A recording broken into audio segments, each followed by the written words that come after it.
থাকে mango juice, কিন্তু ভেতরে সত্যি কি আমের রস আছে?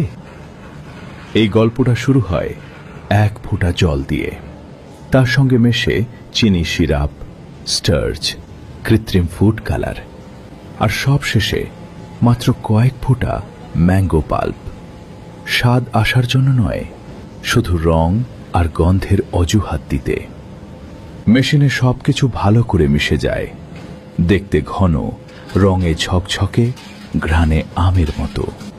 কিন্তু এটা জুস বানানো নয়, এটা ফর্মুলা বানানো। পাশেই অন্য মেশিনে প্লাস্টিক গরম করে তৈরি হচ্ছে বোতল। গরম প্লাস্টিকের গন্ধ তখনও বাতাসে। সেই বোতলেই ঢালা হচ্ছে এই তথাকথিত জুস। তারপর সিল, স্টিকার আর এক ঝলমলে বিজ্ঞাপন, ফ্রেশ ম্যাঙ্গো জুস। হ্যাঁ, ধরেই নিন, সবকিছু প্রপার হাইজিন মেনেই করা হচ্ছে।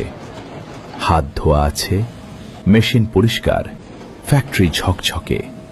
কিন্তু প্রশ্নটা এখানেই, পরিষ্কার হলেই কি খাবার পুষ্টিকর হয়ে যায়?